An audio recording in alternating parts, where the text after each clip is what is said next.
Just one other issue, Aodhan O'Riordain. The People Before Profit TD, Gene O'Kenny, he's bringing forward a private members bill to legalise use of cannabis under 7 grams for personal use. You were speaking about your support for decriminalisation this week. Will you be backing Gene O'Kenny's bill? Well, we have our own private members motion on Wednesday, the Labour Party do. I have a public meeting in Drumcondra, the Skyline Hotel, tomorrow night with Philly McMahon, the former Dublin footballer, and Father Peter McVerry.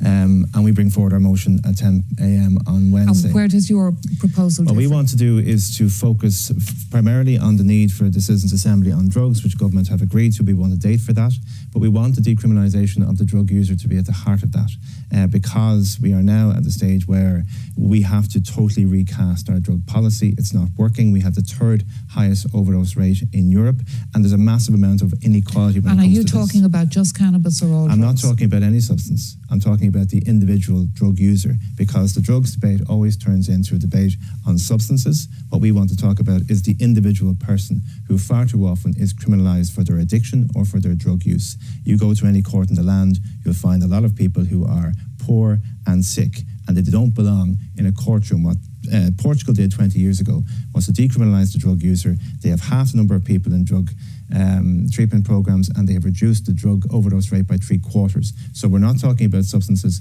we're talking about the person who is not a criminal because they have a drug use issue. As Minister for Higher Education, what's your thinking on all of this? So my thinking on this is, when we talk about the drugs issue in Ireland, there's 2 parts. There's drug addiction, and there's a need for a drug addict person to be treated with compassion and a health-led approach and an increase in health diversion programs. And would you differentiate between cannabis and other drugs? There's also, just to make the point, there's also the very serious gangland criminal issue, the law and order issue, and the need to be much tougher in relation to that. I think the way to proceed with this is, as Aodhan said, the Citizens' Assembly.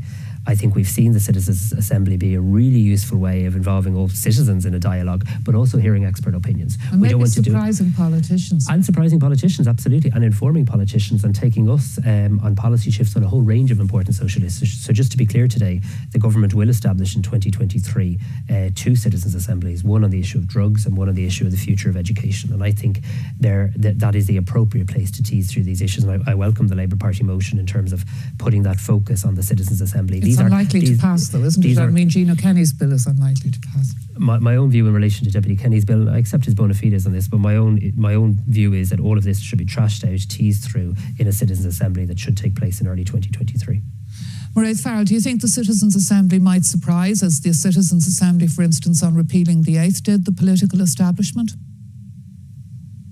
Oh, I think so, absolutely. I think it's absolutely essential that we do bring experts and a range of stakeholders together. Look, we know that what has been happening up to now in terms of drugs hasn't been working. We know that families and communities have been really devastated as a result of drugs in those communities. So absolutely, we need to bring everybody together within a Citizens' Assembly. And one of the things that I really feel strongly about is that whole issue of dual diagnosis as well. And all of us who deal with our local communities and see the impact that it is having, and see people who are really trying to, seek help, and the impact that the issue of, and the lack of, I suppose, opportunity to avail of assistance in terms of dual diagnosis is another crucial issue. But absolutely, I think, of course, it'll inform us, it'll surprise us, but that's what's needed. And it's welcome that at this point, like 10, 20 years ago, we weren't having these kind of debates.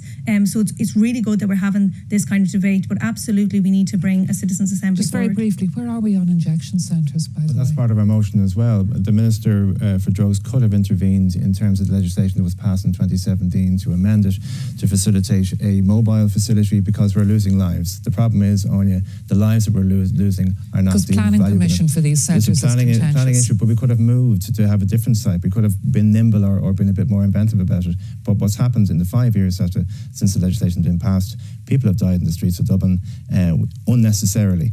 And I think it's down to government inaction on the injecting facility. All right, well, certainly, sorry, Minister. No, I mean, I was the Minister for Health who tried to establish the supervised injection facility in the city centre. I think it's a great disappointment that it wasn't successful through the planning process, and I do genuinely believe we need supervised injection facilities in our country, and we do need to find new locations as quickly as possible. All right, well, thank you all on that, and we'll be following the progress of both bills and also the Citizens' Assembly in future programmes. We'll have more after this break.